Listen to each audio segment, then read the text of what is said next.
الله الرحمن الرحيم الحمد لله القهار الجبار المتكبر والصلاة والعزكى والسلام والسلمد على المبعوث رحمة للعالمين محمد وعلى آله وأصحابه ومن سلك مسلكه وكتف آثاره إلى يوم الدين. ما بعد adúpẹ́ fún Ọlọ́run ọba ọ̀kan ṣoṣo, ọba alágbára, ọba ṣèyí òwú, ọba tí agbára rẹ̀ ká gbogbo àwa ẹ̀dá rẹ̀ pátápátá, ọba tó ṣe yí pé tí ó bá ṣe ẹnìkankan ò lè bí pé ó ṣe léyìí, ẹnìkan ò lè yẹ lọ́wọ́ ẹ̀wọ̀n tí ó bá sọ pé òun fẹ́ ṣe létò àbò òun fẹ́ ṣe ní ìlànà. A tọrọ kẹ́ẹ̀gẹ́ Ọlọ́run ọba, ìkẹ́ẹ̀gẹ́ gbére fún ànábì wa sallallahu alaihi wasallam, ànábì ẹni ẹ̀sà tí Ọlọ́run ọba alékẹ́lá tí ó gbé dìde sí àwa ìjọ ẹ̀sà fún iṣẹ́ kí ó ṣàlàyé fún wa ọ̀nà tá a gbà tí a fi di ẹni ìyọ́nú sí ní ayé àti ní alìkìyàmà. Àlékún ìyọ́nú Ọlọ́run, àlékún ọlá Ọlọ́run kó má bá ànábì wa àti àwọn aráalé àtàwọn sàhábà rẹ̀, ìpadà sí dáadáa tí a tọrọ fún wọn kó wọn bẹ́ẹ̀ ní kọ̀ọ̀kan náà gbé tí ó fi di ọjọ́ ẹ̀san. Ní ìsúnsíwájú lábala àwọn àlàyé àti àwọn ìfọ́síwẹ́wẹ́ tí ẹ̀sìn wa tí ó ṣe fún ara ayé, léyìí tí yóò fi yé àwa tí a ní ẹ̀sìn lákọ̀ọ́kọ́ pé Ọlọ́run ó ṣe wá ní oore tó pọ̀. Ẹlẹ́ẹ̀kejì, léyìí tí ó jẹ́ àlàyé tí ó wà convincing fún àwọn ẹ̀dá ara ayé tí ó ṣe yí pé Islam kọ́ ni wọ́n sàlẹ́sàlẹ́ sìn, but wọ́n ń gbìyànjú àti identify pẹ̀lú Islam through nǹkan tí àwa mùsùlùmí máa ń sọ tàbí nǹkan tí àwa mùsùlùmí tí a máa ń ṣe. Eléyìí yóò tún jẹ́ ìsúnsíwájú lábala kí ni ẹ̀sìn wa ìsọ, kí ni gangan ní pàpín ẹ̀sìn wọ̀nyí, torí pé a lè tara wa. Islam láwùjọ tiwa is a greatly misunderstood religion. Ẹ̀sìn tí àwọn èèyàn máa ń sì gbọ́yé ní Islam. Lábala sísí Islam gbọ́yé, àwa tá lẹ̀sìn yẹn a ní fọ́ọ̀tì tó pọ̀. Àwọn tí wọ́n ṣe lẹ́sìn wa, àwọn náà ní fọ́ọ̀tì tó pọ̀ gan. Abala fọ́ọ̀tì tàwa ó ní kí a tara nǹkan kankan tí a ń sọ, tí nǹkan yẹn tàbá ti gbé wọn orí òṣùwọ̀n tí ẹ̀sìn wa tó gbé lé lórí, yóò padà mọ́ amount sí misrepresentation ni ó máa jẹ́. Bí tí èèyàn bá sí ẹ̀sìn, tí èèyàn bá sì gbé fáwọn èèyàn, àbí tí èèyàn bá sí ẹ̀sìn ṣàlàyé fáwọn èèyàn, bí ó ṣe jọ nìyẹn. Àwọn tí wọ́n jẹ́ aráàlú tán lè mọ̀ jẹ́ lẹ́sìn wa, bọ́ tó ṣe yí pé wọ́n ti rí nǹkan kan àbí kejì tí wọ́n sọ pé nìkan tí wọ́n sọ lórúkọ mùsùlùmí tí ó ṣe rí, táwọn àmọ́ pé táwọn fi já sí pé bẹ́ẹ̀lì yìí ṣe yìí tó fi lè jẹ́ lẹ́sìn wọn yìí, a ṣe pé ẹ̀sìn wọn ọ̀dánu, misinformation ni lọ́dọ̀ tí wọn. Lábala àwọn tó wá pọ̀, àwọn tó pọ̀ ó ní mùsùlùmí fúnra ẹ̀ máa ń misrepresent ẹ̀sìn nípa ẹ̀. Ó náà sì lẹ́ni tí ìsìn mùsùlùmí máa ń wà misinformed nípa Islam, nípa nǹkan yẹn. Ìkan bẹ̀ ni qadiyya al-muta'alliqa bi as-saqafa. Ìntó tí a lè sọ pé ó so pọ̀ mọ́ tá lè pè ní ọ̀làjú, tá lè pè ní ọ̀làjú, pàápàá jùlọ al-janib al-muta'alliq bi an-niswa, abala ọ̀làjú tó ní ṣe pẹ̀lú obìnrin. Kí ni ó ń jẹ́ ọ̀làjú lákọ̀ọ́kọ́? Kí lẹ̀sìn wa kà kún ọ̀làjú? Ọ̀làjú tí ẹ̀sìn wa sọ yìí, kí ni àpọ́nlé, kí ni ipò, kí ni ààyè tó tó obìnrin sí níbẹ̀? So eléyìí ni abala tó tún dàbí pé lọ́dọ̀ mùsùlùmí míì náà fúnra rẹ̀, òun fúnra rẹ̀ in tí yóò sọ nípa ẹ̀ yóò misrepresent ẹ̀sìn ni, tàbí in tí ń ṣe lábala ń tàpù lọ́làjú yìí ó misrepresent ẹ̀sìn. So lábala in tí èsì mùsùlùmí, so in táwọn kan nínú wa ti ṣe yẹn tó wọ́n dẹ̀ gbìyànjú àti wò pé kí gangan lẹ̀sìn wọn yìí sọ nípa nǹkan yìí, òun wà misinformed. Ìyẹn méjèèjì wá ní problem tí a ní láwùjọ wa. Àwọn tó dẹ̀ kọ́ alẹ́kọ̀ọ́ ọmọ jó yí pé ẹ̀rí la yuhkam ala al-islam bi af'alil muslimin, ẹnìkan ò lè sọ pé báyìí ní Islam ṣe rí kó máa dájọ́ kó wá yọ ọ̀bẹ kó yọ àdá kó yọ àkétì Islam kó wá máa kún kó ní látara tí mùsùlùmí àwọn ará àdúgbò wọn tàbí látara tí mùsùlùmí ará ìlú wọn tàbí látara tí mùsùlùmí wọn bá wọn nínú ẹbí òun tí wọ́n ń ṣe pé mọ́ sí ń ṣe òun èyí tí Islam wọ́n gbọ́dọ̀ sọ nìyẹn. èyàn lè mọ́ tí ara tí mùsùlùmí ń ṣe dájọ́ ń pa Islam. Ó dàbí kí wọ́n sọ pé a particular religious figure bóyá ó jalè lápẹẹrẹ ọ̀ká sọ pé one particular religious leader is caught red-handed stealing or pilfering, wọ́n lé olórí ẹ̀sìn jalè ń fẹ́ wọ́ sáà sọ pé ẹ̀sìn tí ó ń profess yẹn ló sọ pé kó máa jalè. àní sọ bẹ́ẹ̀ kò ní ṣe déédé òṣùwọ̀n ọpọlọ tọ́lọ̀ ń fún ẹ̀dá rẹ̀ kọ̀ọ̀kan táwa náà jẹ́ kan bẹ̀ kò ní bá mọ́ ká sọ pé torí pé a ti rí ẹni tán ń pè lórí ẹ̀sìn torí pé wọ́n sàṣemọ́ṣe ká sọ pé ẹ̀sìn ẹ̀nẹ̀ òní ó sàṣemọ́ṣe yẹn. àní sọ bẹ́ẹ̀ la yuhkam ala al-islam bí af'ali al-muslimin. ní títorí táwọn mùsùlùmí kan ṣe tẹ́mi àti ìmọ̀ ọ̀tá mọ́ kàn pa wọn ọ̀tún wọn táwọn náà àbáwọn kan tẹ́ máa ascribe ara wọn mùsùlùmí náà wá tí wọ́n sì mọ́ sórí sísì nǹkan. ẹlẹ́mí gbà pé kò sí ń tá ṣe inú ẹ̀ àtà tó idórí bá ṣe mọ́ra yìí ẹlẹ́mí bí lè pé wọ́n fọ́ ọ̀sẹ̀ wa mọ́ra ni wọ́n jẹ wá ń pa ni pé tí ò bá ti múra báwọn àti lẹ́ni tó sọ fún wa rí pé èyí ti sin your religion pé tí ò bá ti perform hajj kò ní wọ paradise. So àwọn kan ni wọ́n sọ yẹn tó wọ́n gbọ́ àwọn kan ni wọ́n sọ tí ó gbọ́ àwọn kan lè fi ṣe wá sínú wa. a sì nínú ẹ̀ tó ṣe yí pé wọ́n bí obìnrin kankan dáa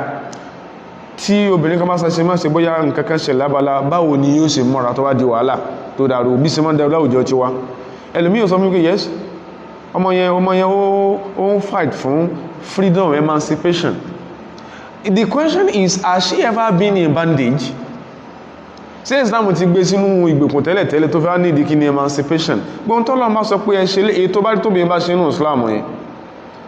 tóbìnrin bá ṣe inú Islam bóyá obìnrin mọ́ra bó ṣe mọ́ mọ́ra yẹn bóyá borí àbó bojú ọkọ ẹ̀kọ́ ló fọ́ọ̀sì ẹ̀ bojú ọkọ ẹ̀kọ́ ló fọ́ọ̀sì ẹ̀ borí. Obìnrin tó hàn kún wọn bọ́lọ́n dáadáa ó bìlí pé bọ́lọ́n ṣe àdírẹ́sì ọkùnrin lábala àwọn nǹkan tó pọ̀ lọ́lọ́n gbọ́dọ̀ àdírẹ́sì òun náà. And one of such addresses tọ́lọ́n tó center around obìnrin ni pé báwo ni ó ṣe mọ́ra. Kìí sí pé àbẹ́ ẹ̀ fọ́ọ̀sì ẹ̀ kìí sí pé yẹn fọ́ọ̀sì ẹ̀ kìí sí pé yẹn tó bá ti ṣe ilé ò ní jẹun tó bá ti ṣe ilé ò ní jẹun tó bá ń ṣẹlẹ̀ láwọn àwùjọ míì títí máa ń ṣẹlẹ̀ gbogbo ẹ̀ náà ló yí ó ń kálukú wa gbogbo ẹ̀ ló yí ó ń kálukú wa. Ibi tá ti lọ ni pé asakọ̀ọ̀fà tàbí tí Islam sọ nípa tán pè ní ọ̀làjú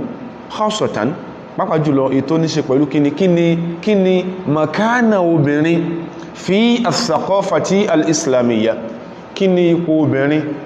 nínú ọ̀làjú tó ní tọ́mọ́ pè ní tọ́mọ́ sọ pé civilization kíni ipò tóbìnrin wà ní ọ̀làjú Islam. Sóbìnrin ní freedom sóbìnrin lè ṣe gbá sóbìnrin lè ṣàwó. Ibi tí a ti gbé ni pé àwọn tó jẹ́ àwọn àfáà pàápàá jùlọ àwọn àfáà tí wọ́n mọ̀ ń pa ìmọ̀ nípa báwùjọ sí mọ́ emerge báwùjọ bí societies mọ́ sí mọ́ emerge àwọn àfáà tó nímọ̀ ń pa ẹ̀ eléyìí àdẹ̀dúpẹ́ fọ́lọ́run wọn ní sẹ́ẹ̀ máa nàgà mọ́ wípé ń bo ní Islam wà lábala ìtànpè ní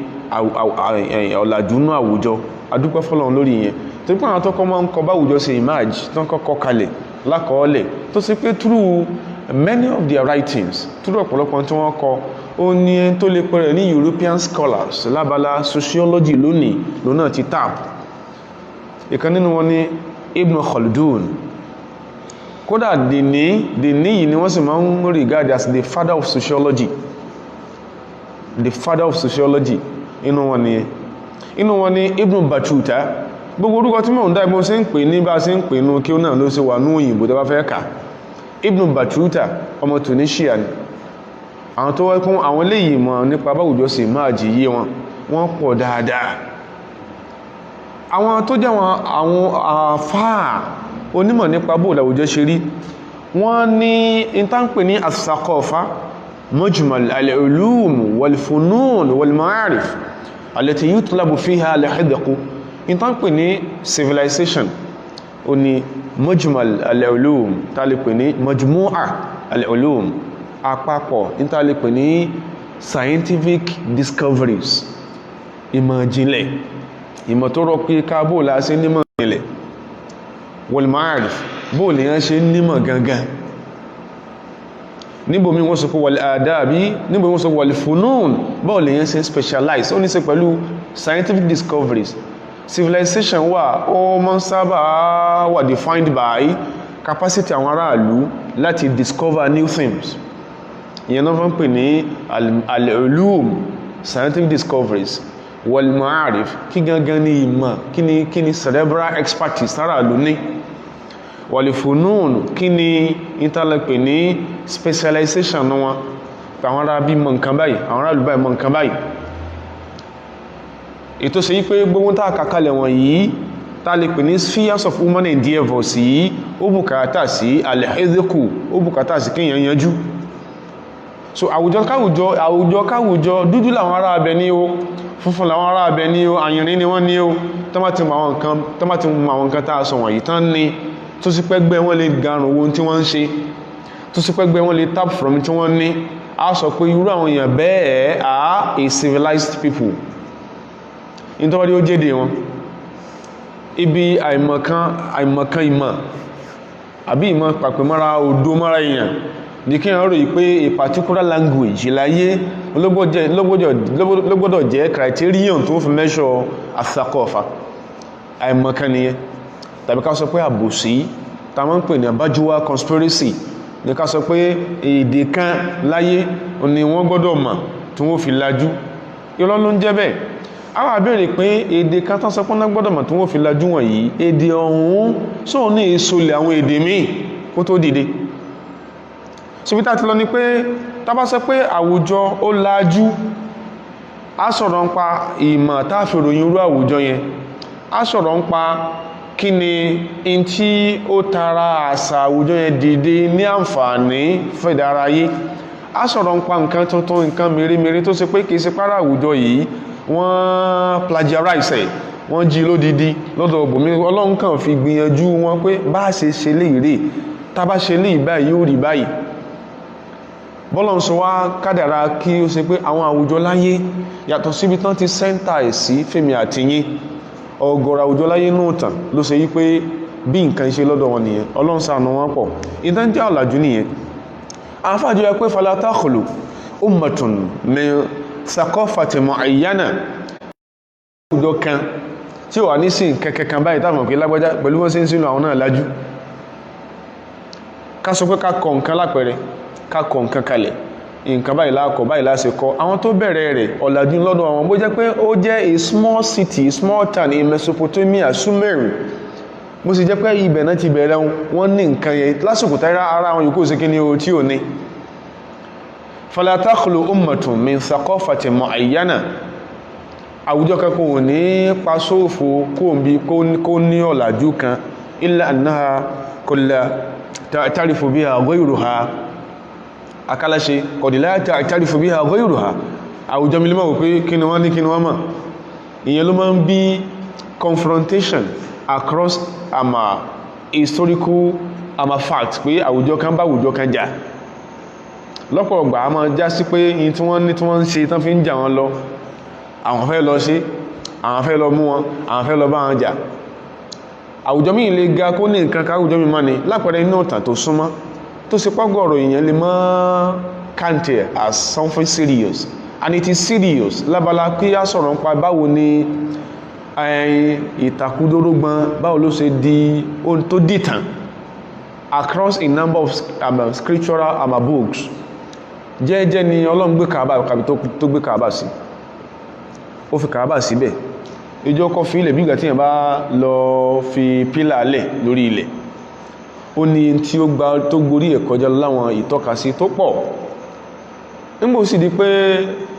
Ibrahim alayhi salatu wassalam wa bunuhu Ismail alayhi salatu wassalam, Ọlọ́run pẹ̀lú àṣẹ Ọlọ́run pẹ̀lú ọkọ́lé wọn kọ, ó di tó ṣe wò Mákà ó di baytan, àkín sọ pé al-masjidu al-haram ó di baytan mahjujan, ó di létí gbogbo èèyàn ṣe kí ni ó tán lọ pé wò. Ní Ethiopia ń bí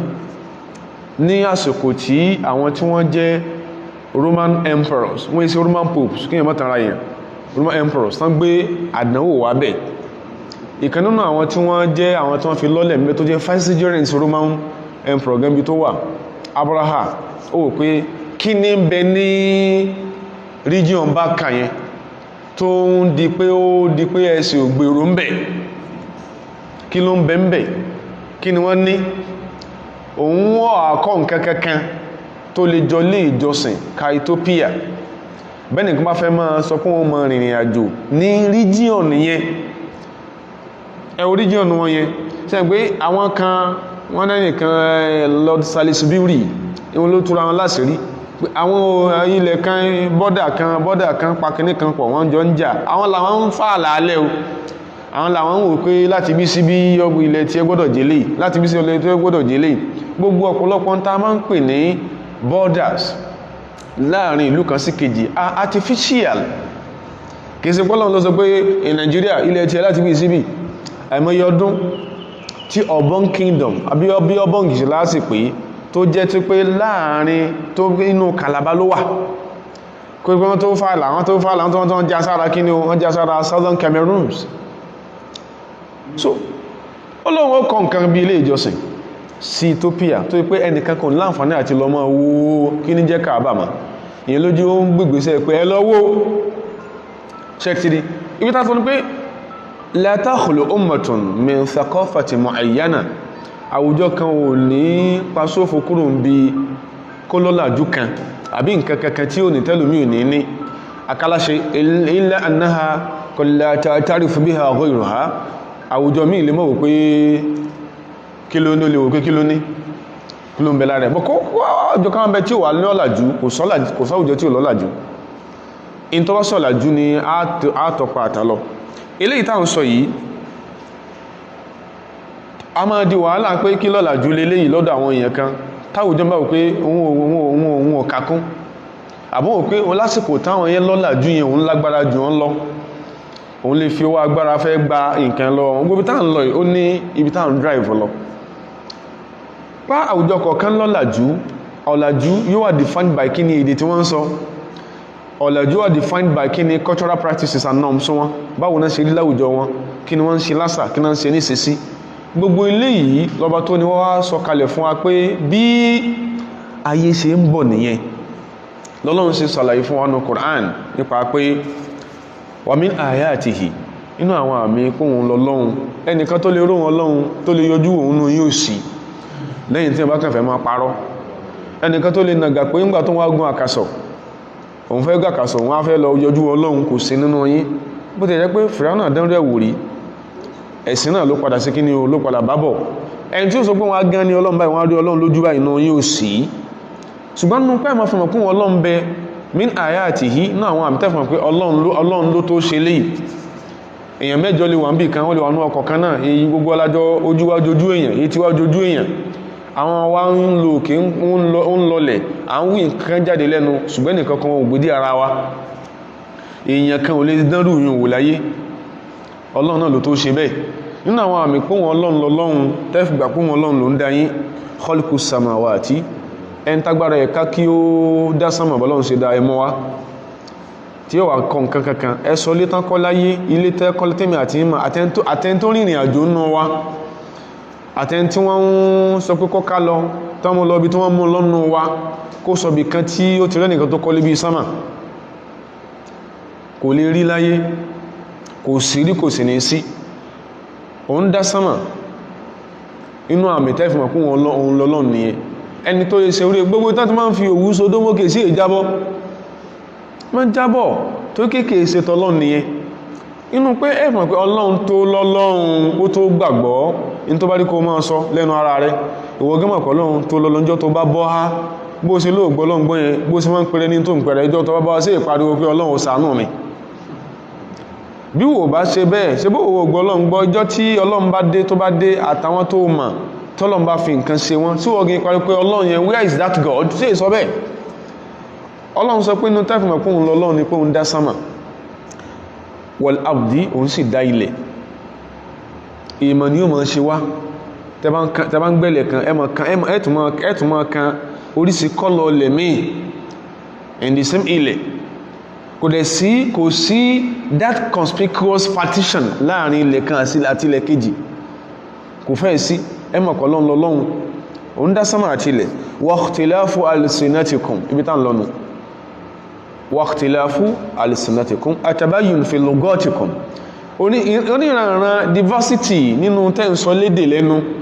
àpẹẹrẹ pé Ọlọ́run lọ́lọ́run ni. in tí Ọlọ́run bá jẹ́ tí inú ìmọ̀ rẹ̀ tí máa ń fi mọ àwọn ẹ̀dá ẹ̀, ní tó bá pọ̀ Ọlọ́run ní ló pọ̀ Ọlọ́run, má wulẹ̀ dáre láàmú. olówó fẹ́ sọ ó ní kò ní ìdíkẹ́ máa sọ pé Ọlọ́run ní ọsọ pé Ọlọ́run ní ọsán àpẹẹrẹ bá kan bẹ tẹ́nìkan ò lè bá jókòó tó mọ̀ lọ́lọ́run. máa ṣe máa dáre láàmú pé ẹ̀yin kò yẹ kí ẹ̀ máa sọ pé Ọlọ́run Allah dẹ̀dẹ̀rin ní ọ́, ìwà dẹ̀dẹ̀rin ní yẹ. torí pé nígbà tí já sí pé Ọlọ́run sọ fún wa pé onírànràn ló ń dá wa láwọn sínú àwọn kọ̀ọ̀kan, kódà kó ṣe pé inú tí wọ́n ń ṣe lẹ́sìn ò sí tọ́ka sí pẹ́sìn ẹ̀tọ́ Ọlọ́run ni, wọ́n ní nǹkan kan tẹ́fùmọ̀ pé Ọlọ́run bá di supreme being náà ṣe kí ni o náà rí fáàsì. wọ́n ní wọ́n dáre láàmú ikhtilafu alsinatikum, ọwọ́ pé àwọn yín ọ̀jọ́ra wọn, àwọn lọ́lọ́run sọ kí sí pé àwọn tẹ́yìn bẹ lẹ́nu wa yìí, èdè wa lọ́lọ́run tó ń tọ́ka sí fún wa. wa alwanikum, ọwọ́ pé àwọ̀ yín ọ̀jọ́ra wọn, inú ilé kan náà bàbá ó dúdú ìyá ó dúdú, wọ́n a sì bí ẹni tí ìsàfin lọ́mọ láwọn àwọn kó bó olówó ló ṣe jẹ́. inú ilé kan náà bàbá ó dúdú ìyá ó dúdú, wọ́n a sì bí àfin lọ́mọ. inú ilé kan náà bàbá ó funfun èbó bàbá ó jẹ́ èbó ní ìyá ó jẹ́, wọ́n a sì bí dúdú. ọba yẹn ló ń ṣe kí ni ló ń ṣe àwọn nǹkan wọ̀nyí. wa ikhtilafu alsinatikum, ìyàtọ̀ tí ń bẹ láàrin àwọn yín. wa alwanikum, àti àwọn àwọ̀ ara yín. ọba tó ní a sọ pé òun ṣe léyìn báyìí, inna fi dhalika la ayatin lil alamin, Ọlọ́run ní ń bẹ nínú bá ṣe ṣe yíyẹn tí àwọn yàtọ̀, àwọ̀ yàtọ̀, ó ń bẹ nínú pé adásánmà adálẹ̀, ayatin àwọn àmì lil alamin, fáwọn tí òye bá yé láyé, fáwọn tí wọ́n bá yé láyé. ibi tá ń lọ ní pé kí ni makana tí obìnrin tí ó ní nínú ìtànpè ní ọ̀làjú gẹ́bí Islam ló ìsàlàyé fún wa. àwọn fáàjú ya pé bọ́lọ̀ ń ṣe wá nìyẹn, oríṣìí èdè ló ń bẹ ní àwọn èèyàn. ẹni tó ń pariwo pé sásọ pé Allah Allah sáà ni ó máa pariwo, sọ ẹni tí ò lọ lé kíw, tí ò gbá lé kíw kọjá rárá, tó sì gbọ́ Ọlọ́run gbọ́ bóun ní ó sá máa pọ̀ Ọlọ́run. a rí náà èèyàn tí ó lọ bọ́ ń ṣe Ọlọ́run sallallahu alaihi wasallam pé ń ṣe Ọlọ́run òun fẹ́ máa ń kírun, hadithun sahihun, òun fẹ́ máa ń kírun tó ń bá sí tán bá kọ́ ní Fatiha, mẹ́yàn bá sí mí ò sì ka Fatiha lórí irun, kò nírun. tó bá kọ́ Fatiha tán bá ti kóhùn tán bá kóhùn tó délé òun gbàgbé, òun sì gbọ́dọ̀ kírun. kánibì tó wá sọ pé ókè nǹkan báyìí ló mọ̀ sí, nǹkan báyìí ló mọ̀ sí. ibi tí mo ń lọ ni pé ókè ẹni tó ṣe pé kò gbálé kí ó kọjá, ó sì gbà gẹ́gẹ́ bí Ọlọ́run ṣe fi ìmọ̀ yé àtòyé pé Ọlọ́run ṣe é sìn, Ọlọ́run kan ṣe é sìn, tá fẹ́ bí Ọlọ́run kí ni àwọn fi pè é nígbà bá tàtàkù pé ságbọ̀dọ̀ sọ pé Allah. àwọn èdè wá yàtọ̀, fàwùlá bilughatil arabi, àwọn ilé ọ̀sọ̀ lárúbáwá, wàwùláhì tara lahum lughatan ukhra, àwọn ilé ọ̀sẹ̀ èdè míì tó tún rí tó mọ̀. àwùlá àwọn ilé yìí wọ́n jẹ́ courage, àwọn jẹ́ Georgians, bá wọn fásitì ní ẹ ó lè yọwọ́ ẹ̀kú tó fi mọ́ tẹ́dẹ̀ fi yàtọ̀, àṣà ó yàtọ̀, ọ̀làjú ó ṣe kí ni yóò yàtọ̀. ṣùgbọ́n gbogbo ọ̀làjú wọ̀nyí tá ń kàkalẹ̀ yìí, centrality position obìnrin níbo ló wà nínú àwọn ọ̀làjú wọ̀nyí? ibi tí Islam tó ń ṣàlàyé fún wa nìyẹn. a dẹ̀ dúpẹ́ fọ́lọ́run nípa pé Islam ó kọ́ wa ní tó pọ̀ lẹ́kọ̀ọ́. ó lè má yẹ tí èsì mùsùlùmí bóyá kò gbọ́ rí àbúsẹ̀ ń gbọ́ for the first time. gbogbo ipò ààyè tí gbogbo àwọn tá máa ń trace ní ọ̀làjú láyé, ibi tó ti bẹ̀rẹ̀ ọ̀làjú láyé, bóyá the Persian civilization ni àbí the Greek civilization or the Greek-Roman civilization, kótó kam tó kàn bóyá the Chinese civilization bí Indian civilization.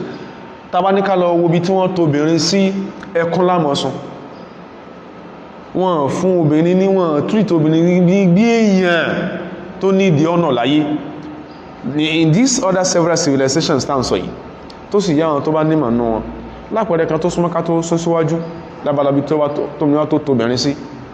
lábala ọ̀làjú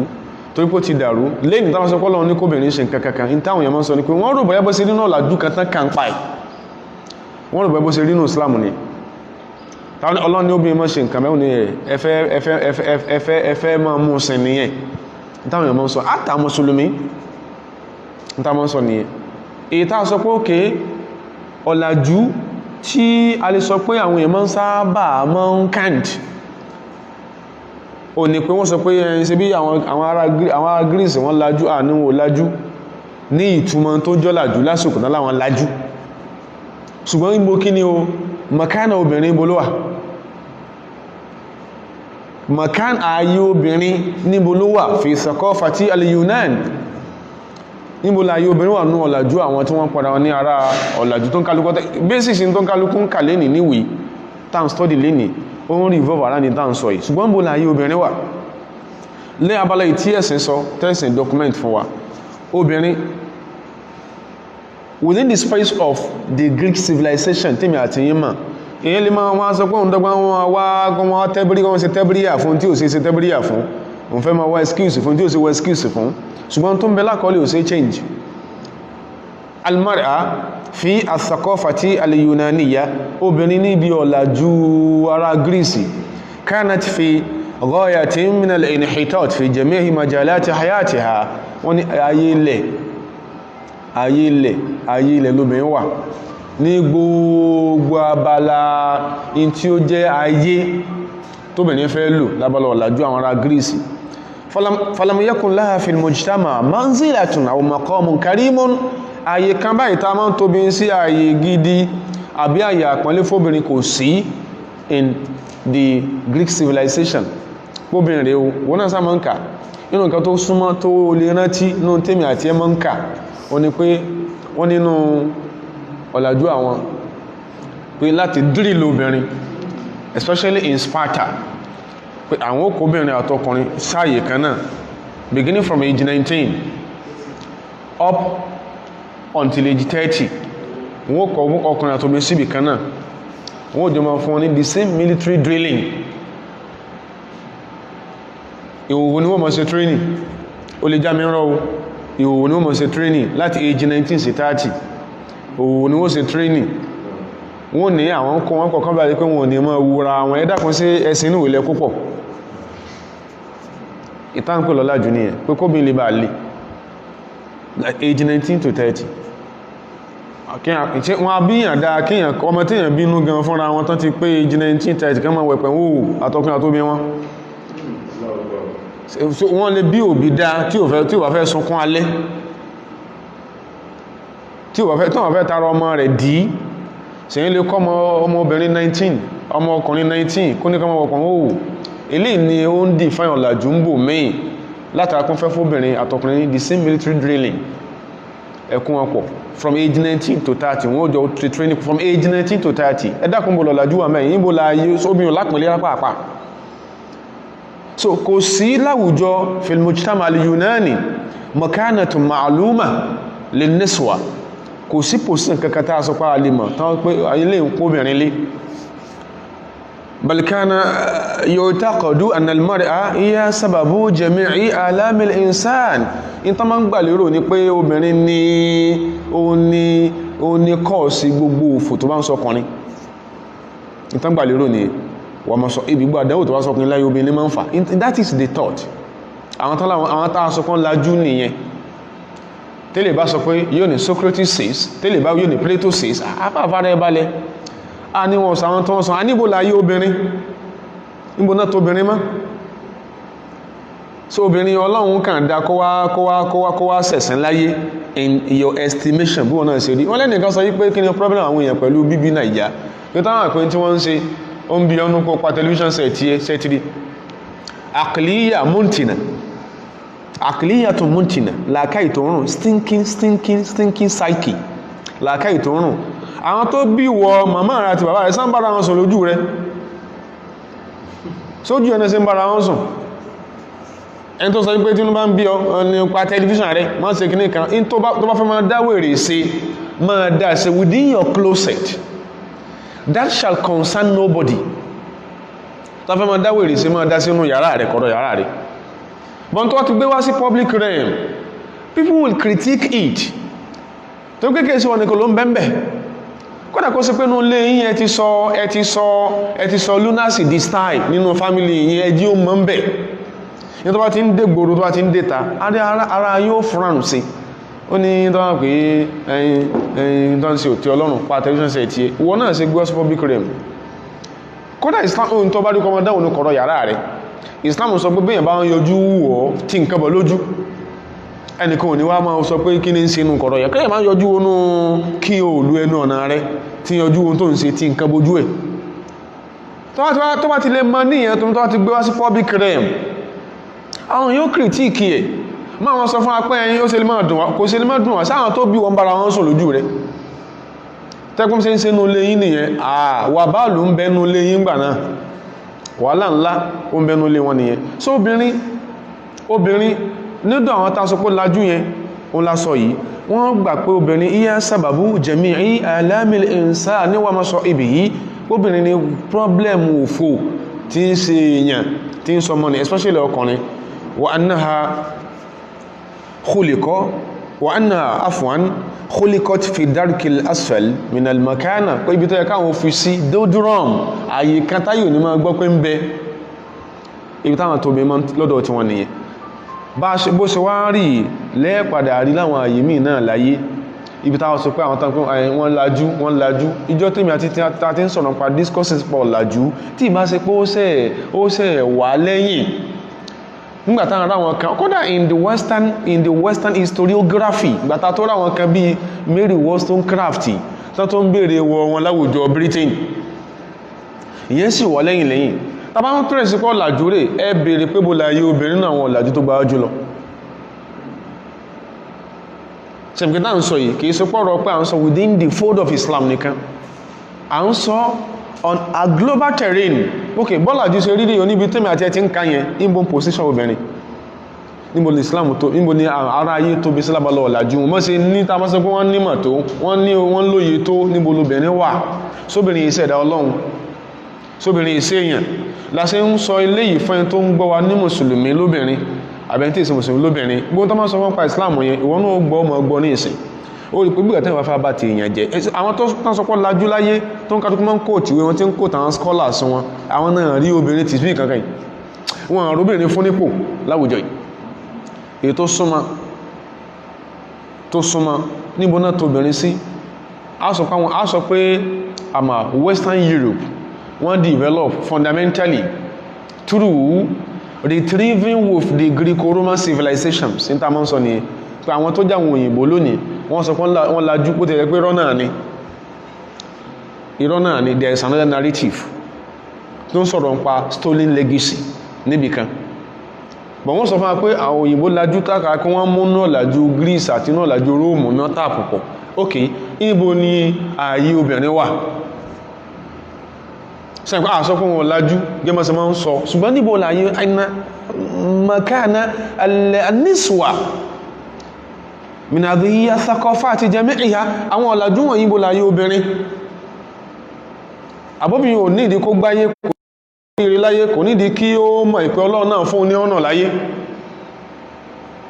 lọ́dọ̀ àwọn tán pè lára Róòmù àwọn tí wọ́n ojú pé kàdà fóbìnà fún fi bòbìnrin kana lahum nadratul ihtiqal li nisa'ihim ojú obìnrin pé àwọn ilé ẹran làwọn ilé yìí ojú tó wọ́n fi wo obìnrin nìyẹn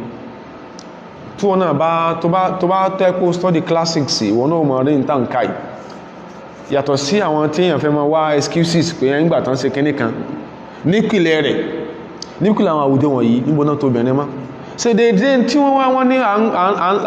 ń la fọ́jú ń jà ó ń kóni lẹ́sẹ̀ dédé mọ́sẹ̀rò yín obìnrin láwọn ọ̀làjú tó lọ yìí ìtàn àti àwọn ìṣesí ẹran tán bá ti ẹ̀fẹ́ allow space fún wọn inú tán pè ní ètò ọ̀làjú wọn ìṣesí bí kéèyàn fi yẹn wé ẹran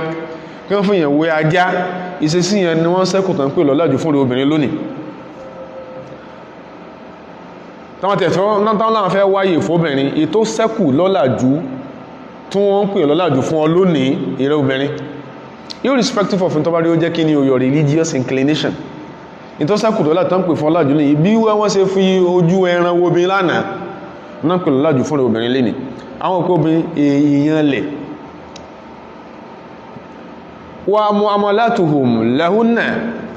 ìbálò tán bóbìnrin lò kalẹ̀ kọ́dàmí gbígbà tí yàn bá ń bá ẹrú lò mimma adda bil mar'a wa yataru nafsaha fi mithli hadha al-inhitaj an tanjarifa fi tayari al-fa'ishati wal fujur nígbà obìnrin náà tí wá rí in a typical occurs in the typical Roman society obìnrin rí pé mọ́ sí ń lo òun bí ìlú ẹrú lẹ́kọ̀ọ́ náà wà wò pé òun náà gbọ́dọ̀ òun kalẹ̀ tanjarifa fi tayari al-fa'ishati wal fujur pé kóun fẹ́ kan máa ṣe ránù kóun máa ṣe bàjẹ́ kóun máa ṣe tí ọ̀dá ọ̀pọ̀lọpọ̀ rẹ̀ níbẹ̀ lákọọ́lẹ̀ àwọn tí wọ́n ṣe tó ń wùn fíìmù fún ọ like the Rome or Spartacus bóbi ṣe rí Rome ni wọ́n ṣe fún ọ bóbi ṣe rí gẹ́lẹ́ ní ṣe fún ọ so táwa ni wọ́n ròyìn pọ́làjú nìyẹn fóòbí tó bá máa ti ń ṣe láàrin àtọlọ́hun tí ó gbẹ̀kọ́ mọ̀ òun ṣe rú ẹ̀ ẹwọ bó ṣe rí lẹ́nì wọ́n náà máa fi wúra wọn tí ó wò náà fíìmù sádárúkà àtàwọn main and several other ones tó wò máa fi wọ́n tán display ní bíbí Naija tó ní kò affect ẹ̀ so àwọn náà ti bímọ obìnrin ó sì ti ń tọ́jú ẹ̀ so ìjọ tó fẹ̀yìntì báyìí tó àmọ́ san kán níjọ́ tó bá tó ṣe tán ṣe ní bíbí Naija yẹn ó rí lórí búnsìn kò sẹ́ni tí náwó lóbìnrin lórí lọ́mọ níyàwó tó máa ń fẹ́ kó a máa ṣe bí ajábọ́sẹ̀ ń ṣe yẹn ẹnìkan kò bẹ̀rù ẹ̀ ládùn àmú òbí so oníkan ti ọ̀kan torí pé tí ọba tó ní á sọ ní pé falatẹ́rìkànà lẹ́lẹ́dínà dọ́làmù ẹ má ma find the sukkọ̀ inú táwọn alábòsí ń ṣe ẹ má rò bóyá nkẹkẹta alábòsí ń ṣe make sense fatamasa kúmọ̀ náà rú kẹmọ́lì bàbá wọn jẹ́nu ìyà tí wọ́n jẹ tẹ́ pé bàbá àti àtìyá rẹ tó ló ní kò sí tó burú mẹ́ wọ́n gbọ́dọ̀ máa dá nǹkan tí wọ́n ṣe bí ọwò lójú rẹ̀ kọmọ́ ti dìdàkudà tipẹ́tipẹ́ kàkàkà yà sọ pé tó ń fẹ́ jẹ́ kára yóò wò rí màmá àwọn tó bí wá wọ́n ní làákàyè wọ́n ní tìjú ẹ má gbé lọ́dọ̀ àwọn tó bí rí àwọn tó bí àwọn kí n sọ àṣọ àwọn accidental mothers lásìkò sí yé o àṣọ àwọn accidental mothers o àwọn ìyá gidi àwọn ìyá rí tó bá gbé lọ́dọ̀ àwọn tó bí orí gbogbo àwọn kíní bí a sọ bí àkísà bí ráàgì báyìí bí ó tó mọ̀ tàbí àǹkàchì báyìí ó ní mọ́ tí mọ́ rẹ̀ fi ń ṣe ó àmọ́ abẹ́ pé ṣé ẹ máa ń fi gbogbo ilé náà nójú ni ó lè bùkà tí mọ́ mi ẹ̀ ń ṣe tó ń ṣe menses ó lè mà ó lè bá ká sọ wípé menstrual pad màmá rẹ̀ rí ń bì kátán sọ sí àwọn tí àwùjọ òye àwùjọ àti ìmọ̀ àwùjọ wọ́n yé nìyẹn láwọn àyà kìí sáwọn àyà ń sí ẹgbẹ́ ojú ọmọ ẹ̀ ní ó ti máa change pampers ojú ọmọ ẹ̀ ni yóò ti máa pe àlè tí ó bá sọ̀rọ̀ ojú ọmọ rẹ̀ ọkàn ojú ọmọ rẹ̀ obìnrin in táwùjọ fi dàrú nìyẹn in tán pè lọ́làjú nìyẹn ọ̀làjú bá ṣe àkàwé tó bọ́ ṣe ń fi ìwé ìròyìn ẹ tó yán àṣẹ ẹranko níyọ́ nígbò tó o lè find for pẹ̀lú tó lè dàwùjọ rú tó yẹ pé àwọn ọmọ tó kó kalẹ̀ kó dẹ́dún wá irú wọn pọ̀ ní àwùjọ wa tí wọ́n máa ń kàntí wretchedness wọ́n kàntí as success ọmọ èèyàn lè lọ fi gbogbo ọdún tó wọ́n fi ń lọ ń kọ́ òfin kó lóun fẹ́ máa kọrin tẹ́ pé táwùjọ bá ti dáa ni táwùjọ bá ti dáa ó yẹ kí bàbá wọn kọ́ máa bú ẹkún ni the first 5 years ó lò study law ó tún lọ́dún méjì míì tán máa fi ń ṣe law school ọwọ́ adá òun fẹ́ máa kọrin tẹ́pẹ́ táwùjọ ti dáa tí wọ́n ti ń tán àti gẹ́ẹ̀tì irú bàbá bá ń tipẹ́tipẹ́ ó yẹ kó gbé ẹkọ́ máa sunkún ni kò lẹ́yìn nìyẹn gbogbo tó fi gbogbo ọ̀sẹ̀mí ayé ẹ̀kójọ níwèé tó náà ṣe lọ́ ó fi hàn pé wọ́n padà ta ni ọlọ́mọdàbúrú bẹ̀ ó ṣẹlẹ̀ sí kankan náà àfáà aláyé ìjọ ilẹ́gbẹ̀kún náà àfáà kan kọ mẹ́wàá lọ ń kó tíátà wọ́n pín tí àwọn sì pín tí àwọn pín láti máa kà ní kíkún lọ ẹ̀ẹ̀lérí tí àfáà lọ́dẹ̀ tí ń ta pọpọ́fù ẹ̀ẹ̀lérí tí àfáà lọ́dẹ̀ tí ń ta gúgúrú ẹ̀mọ́yé ìwé tó lóókọ wọ́n ìta pọpọ́fù fún wa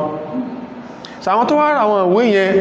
tó ló sọ pé that is his choice a ní nǹkan ṣe wọ́n nú ẹbí wọn ó ní choice wọn wọ́n tí bàbá yẹn gbé kalẹ̀ àtòun àtàwọn tó rí bó ṣe rí yẹn wọ́n tí yẹn gbé kalẹ̀ nígbà òde tó sọ pé tí bàbá rẹ̀ ṣe ló kọ̀yìn sí yẹn ó fẹ́ ìwé bàbá yẹn ó padà lọ kó ta ni kìí sọ ọ̀làjú kọ́ nìyẹn. Obìnrin in the typical Roman society ó rí pé òun ò ní ààyè kankan, ìyẹn ló fà á ilẹ̀ antanjarifa wọ̀rọ̀ àtàyàrí lè fa ìṣà wal fujur lẹ́kọ́bìnrin choose sex work níṣẹ́ ní Roman society pé nígbà tó kó sí pé wọ́n ń lo ẹrú náà ni bọ́n ṣe rí lásìkò wọn nìyẹn. ìtàn ní kó gbà lọ́làjú nìyẹn, kò síbi tá a fẹ́ tù ọmọ wọ́n lọ kàwé lódodo ṣùgbọ́n gbogbo kàwé kẹ́kọ̀ọ́ sẹ́kù lọ́pọlọ rẹ ju pé bó ṣe ń lẹ́rin ojú kò sẹ́kù lọ́pọlọ ẹ. wọ́n lọ sociology oní òtún wọn pátá jáde, kí ló ń sociologize sociology náà pátá jáde, ṣe wọ́n lọ study àwùjọ ni ọwà rí kẹ́kẹ́kẹ́ tó jẹ́ kó yẹ tó convince wọn pé orí rẹ pé pẹ̀lú tó kà. Sociology ló lẹ́rin ojú, sociology ló wọ pátákì, sociology gbogbo àwọn tí wọ́n ń sọ tí wọ́n ń dàwùjọ rú náà tó ń kó báwọn èèyàn wọ̀nyí wọ́n ń fìwé náà ròyìn wọn. ọ̀làjú bẹ̀ wádà, ọ̀làjú bẹ̀ dà kò sí. àwọn nǹkan wọ̀nyí ní àwùjọ Rome wọ́n rí obìnrin wọ́n rí as mustagolla in téèyàn lè jẹmáyé, mustagolla téèyàn lè jẹmáyé téèyàn bá fi sí tó wúyàn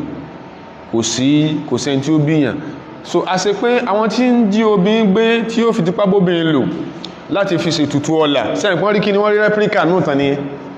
àwọn tí ẹ̀nà lajú nìyẹn wọ́n rí obìnrin ká mustagolla in téèyàn lè ṣe bó ṣe wúyàn tí ò sẹ́ni tí ó bíyàn léèrè tí ò wá jọra wọn. báwùjọ ṣe rí lábala obìnrin sí báwọn èyí tó jọ lábala àwọn tó bẹ́ẹ̀ náà sẹ́wọ́n àwọn kan fàyàwó tó pọ̀ ń jó ní ìtàn fi ń roko, wọ́n fẹ́ wọn rẹ́kẹrẹkẹ báyìí wọ́n lè tó 9 wọ́n lè tó 11 wọ́n lè tó 12 wọ́n sì fi wọn roko tí wọ́n sì bí kankan dánú obìnrin yẹn kó lóhun ní tẹ̀lọ́kọ́ yẹn lóko. ètò súnmọ́ wà nìyẹn láwọn tó ń fobìnrin dánwò lẹ́gbẹ́ sometimes Islam bá sọ̀rọ̀ kí Islam wà àtàkì rẹ̀. Islam fẹ́ bring back to the fore your capacity to reason. kẹjá jọ fojú wò ṣe ń tán pè lọ́làjú rẹ̀ kọmọ rẹ̀ parí ní private university tó wà lọ lóbìnrin kó dé kó ló ń fẹ́ wọn bọ́mpá ṣọ̀tì kiri àdúgbò ẹ̀kọ́ máa sọkún ní kẹ́ẹ̀kọ́ máa rẹ̀rìn tí bí ìgbàtọ́lọ́wọ́n bá ti bí ìgbàtọ́lọ́wọ́n tó wọ́n fi hàn lójú ẹ̀kọ́ lẹ́yìn nìyẹn ó ṣe rí nìyẹn. tó á jẹ́ sí pé gbogbo bí ṣe á rí láyé nù tán rìn ó ayé ti tán Ọlọ́run kádà kí gbogbo ẹ̀rí bẹ́ẹ̀ ni àwọn tó ṣẹ́kù tó ń bú lẹ́ni tó wọ́n oríṣìí orúkọ only they are primitive, they are not confirmed, oríṣìí èbò tí ó lè jókòó ríyànú Ọlọ́run ní wọ́n sọ ń pa àwọn tí wọ́n wá ṣe wìrì báwọn. ọ̀làjú tí òun tó ń kálukú ń rò bóyá ń lọ ọ̀làjú là ń káì ibi tán tó obìnrin mọ́nà obìnrin wọ́n ti sí pé iṣẹ́ irú ọwá lóbìnrin wọ́n ṣe kọ́ kalẹ̀ nìyẹn wọ́n rí obìnrin bí aná halẹ̀ àdáàtò lẹ́tì tùlábì lẹ́rú rọ̀gọ̀bá tí hí wa shahawatihi alhayawaniyya. obìnrin ní iṣẹ́ alẹ́tì tùlábì lẹ́rú tó sì pé túrù tọ́kùnrin máa fi ń answer call of nature, ẹ̀yìn tá a máa ń dágàgà lé lórí, ẹ̀yìn tí a máa ń lò ẹranko. ìkànlárí ń jò ní ayé pariwo ṣùgbọ́n àwọn torí wọ́n pé ló pariwo ní ayé nígbàtí èèyàn bá mú ajá ẹ̀ tó mú obìnrin ó so chain ajá mọ́ ọlọ́run wọ́n fà wọn kí àwọn náà wá ń kúnlẹ̀ nígbàtí ajá bá ń kúnlẹ̀ bá fẹ́ nú ajá ló ń jẹ. ọ̀làjú nìyẹn ààrẹ ní pariwo ọ̀làjú nù. subhanallah kọ́lọ̀ dákunjọ mọ́ fi á kún àdánwò ní ayé. ìyẹn so ajá ó so chain ajá móbí méjì lọ́rùn ní sí ń fà wọn kí ó fà wọn nínú supermarket. ó ṣẹlẹ̀ níbi tí èsì Nàìjíríà ó ṣẹlẹ̀ within Nigeria. sọ́làjú ní iṣẹ́ ìtafẹ́ kóbìnrin ó dínú wá gbéyàn sẹ́gbẹ̀ tó sọ pé you are not freaked by the satanism tí bíbí Nàìjíríà tó ń ṣe anilọ́díká máa sọ ayẹ́ pé bóyá pé sometimes o máa ń sábà sọ o máa ń sọ moral compass ẹnu bó ṣe máa ń ronú o máa ń sábà sọ́nù lẹ́ẹ̀kọ̀ọ̀kan. gbéyàn sẹ́gbẹ̀ pé wọ́n lé obìnrin kan fẹ́ lọ wẹ̀ àrọ́fúnná ṣàrọ̀ láàlì ṣàrìhì a ma tó ń já burú kèsí kalibà máa ṣe walakin li tawaqi kalibà alẹ́ sáfún ní kalibà alẹ́ sáfún àsìkò tí ó tó sọ fún wa pé in tó ń ṣe yóò bú kò bí ọ́nú ìwọ náà lè lọ káyàwó neighbor rẹ mọ́ bí tẹ́ tí ń gbélé wá face you slap you tó fẹ́ lọ tó lọ kámọ́léwẹ̀ nìyẹn obìnrin fẹ́ lọ wẹ̀ ọkùnrin fẹ́ lọ wẹ̀ wọ́n padà lẹ́nà léwẹ̀ wọ́n wá ń dì mọ́ra mọ́ sí ń dì mọ́ra wọn yẹn ó sì sọ pé yẹn ò burú lẹ́kànsọ́lẹ̀ kan tó fẹ́ máa dáwèrè sínú kọ̀rọ̀ yàrá rẹ̀ kó kẹ́ni kankan bọ́ntẹ́kára àwùjọ ń rí tí ẹjá rọ ọjọ́ ọ̀la àwùjọ ìmọ̀ bá ṣe ń ṣe obìnrin ọkùnrin orí kàlàdà àti àlẹ́tí tùlábì lẹ́wù rọ̀gọ̀bátìhì wàṣàwátìhì alhayawaniya irinṣẹ́ tó lè máa fi kúwẹ̀stì afram tó lè máa fi kúwẹ̀ṣì sexual test ohun ọ̀tá kò jù yín lọ tó bí dè ní ọ̀dọ́kùnrin láwùjọ lónìí ọ̀dọ́bìnrin láwùjọ lónìí orin tán máa ń kọ is triangular orin tán máa ń kọ is triangular owó ọtí obìnrin ọ̀tá ní táwùjọ dì nìyẹn ìwọ́n náà sáré náà àbúrò ẹ̀dánwò owó ọtí obìnrin ọ̀tá kódà kò sójú tí pé ọ̀rọ̀ ó wà lazifos kò sí ọ̀rọ̀ àlùfànsá kò sí máa gbọ́ kò sójú tí ẹ̀ máa ibi tẹ́ẹ̀tún ti máa gbọ́ àwọn ọ̀rọ̀ burúkú wọ́n mọ́ sọ so tàbá dákẹ́ tó ní thou shall not judge like you say sáwùjọ ò ní dá owó náà ní lè gbé láwùjọ mọ́ sí nínú ló ń kálukú ti ń di pé wọ́n fẹ́ lè máa kó mobile policeman sínú mọ́tò nítorí ọmọ rẹ̀ obìnrin sìn ní tó dẹ̀ ṣe pé a lè nípa in the board ní ta lè wà gbó dákun fún ó wá di pé ẹ̀mí rẹ̀ ọbalẹ̀ bí ìyàwó rẹ̀ bá lọ ọjà ìyàwó rẹ̀ bá lọ ọjà ó máa wá gbó fún ni ó ti di pé ìwọ̀n náà wá ń ìjọ tí àwọn èèyàn bẹ̀rẹ̀ kan máa ní emotional partners tá a sọ ó ní wàhálà wá pọ̀ ṣe wọ́n náà ti ń di pé tí ìyàwó ẹ̀ bá ti á sùn láàrín ọjọ́ kẹ́kẹ́rọ bí fóònù lọ́mọ wò pé ta ló bá chaati last aṣá sáyédì ìrànà aṣá sáyédì dáadáa báyìí ìyáàdẹ̀ sọ pé omi tó ló ní emotional partner other than your husband ó padà yànlẹ̀ ó ṣe zina kò sí tó àwọn àtàwọn ajá wọn ọmọ sọ́tán pé wọ́n láwọn afá yẹn pọ̀ wọ́n láwọn ti pọ̀ jù wọ́n ní ọlọ́mọjáwọ̀ jájá o ó láàjá ṣe ìpádùá ló ṣe àwọn òsì ní jájà láyé pẹ̀lú ògbò ọlọ́run ìyàwó ẹ̀ṣẹ̀ ní emotional partner don't you know what being emotional is? Emotional partner ó ní owó ní jẹ ó feel insecure feeling of insecurity tó fi ròyìn ọkọ rẹ tó fi kú nílé ọkọ olókọ rẹ feel insecure ó fi ṣe bí ló ń sunkún sìn pé kàmbọ̀ yẹn ó lè mọ́ lè yanjú torí wọ́n lọ dàrú fúnra rẹ̀ so àwọn kan tó lè jẹ́ wàhálà èyí ò ní pẹ̀ndì board ó ní jẹ́ wàhálà yóò ṣẹlẹ̀ eléyìí ní Islam ń sọ tó wá sọ nípa pé ẹ jẹ́ kóbìnrin ṣe báyìí wọ́n lọ́wọ́ obìnrin irinṣẹ́ irú ọwá ní lọ́wọ́ ọkùnrin o irinṣẹ́ irú ọwá ní lọ́wọ́ ọkùnrin in the Roman society wọ́n mi jùrọ́ ìhádà kullihi túnú ọ̀pọ̀lọpọ̀ tàwà ń sọ àtàwọn nǹkan mìí táyì ò lè gbà ká sọ ó pọ̀ gan o lẹ́sẹ̀ ní sórí scholarship o lè mọ́mọ̀ in tán pè scholarship global scholarship kèsè ìdèlú yìí nìkan ló fi mọ̀ ó sì lè mọ̀ túrò èbò ó lè mọ̀ dùn ó lè mọ̀ túrò èbò nìkan so wọ́n náà sáà ọmọ wà handicapped ọmọ wà incapacitated nígbà míì tó wá fẹ́ conduct research around a number of other societies where English language is not spoken ọmọ wà incapacitated ó fi hàn kéèkéé ṣe èbò rẹ̀ nìkan ló fi mọ̀ nǹkan tó pọ̀ láyé àìmọ̀ nǹkan tó pọ̀ wá ló já máa òpin tí wọ́n ń sọ kí ni wọ́n tàdé sẹ́yìn wọ́n min jìrọ́ ìhádà kullihi túrù gbogbo táwọn sọ wọ̀nyí rọ́jàt mẹ́ìnàtù àdìárọ̀tì wal-fahsha lẹ́kí owó nàbí tàà ní Rome ó tàbàjẹ́ ó ṣe tàn Greece owó nàbí ó tàbàjẹ́ ó náà lẹ́ ń rí tó di pé ó di gbà wíwọ́ across many European societies lẹ́nìí ó fẹ́ kéré mi tán ó fẹ́ kéré mi tí wọ́n ti legalize abortion in many contemporary European societies ó fẹ́ kéré mi tán ti legalize abortion wọ́n náà sì ń ṣe sọ́n kú fúnra lówó ọmọ rẹ tó ń bẹ́lẹ́sẹ̀ sí lọ́spítù wọ́n náà máa wúwo orú ìyàtọ̀ jẹ́ o orú omi tó jẹ́ orú ọjọ́ ọ̀la tó respect o wọ́n ló gbọ́mọ̀ robin hospital kán bọ́ ṣe family planning fún ọmọ ss2 tí ó ti lọ lé ọkọ ni wọ́n kí wọ́n ìkan ló ń parí pé ẹ̀yin married to minor is uncivilized ìwọ́n ìkan náà ló ń pariwo rẹ̀ ó sì wọ́n ọmọ ss2 lọ hospital kan bọ́ ṣe family planning fún so ti wà nílé ọkọ ni kí ló fẹ́ kọ́ máa ṣe ọwọ́ náà tanná fọ́mọ ọlọ́mọ rẹ̀ ó ń stripe ó wá ń sunkún ta ló bẹ̀rẹ̀ rẹ̀ fún ta ń bẹ̀rẹ̀ lọ́wọ́ yẹn sí èsì wọ́n ni bóbi ṣe rí ní lábala àwọn àwùjọ ṣùgbọ́n al-mar'a fil mujtama' al-muslimi ṣẹ́gẹ́ rí ẹ̀sìn wà yìí nígbàtí ó sọ̀rọ̀ obìnrin ibi náà láti máa lọ torí kò lè jẹ́ session ẹ̀kan obìnrin láwùjọ ẹ̀sìn islamu obìnrin náà bá ṣe ń sọ bó ṣe rí náà lórílẹ̀ lárúbáwá o before the emergence of Muhammad sallallahu alaihi wasallam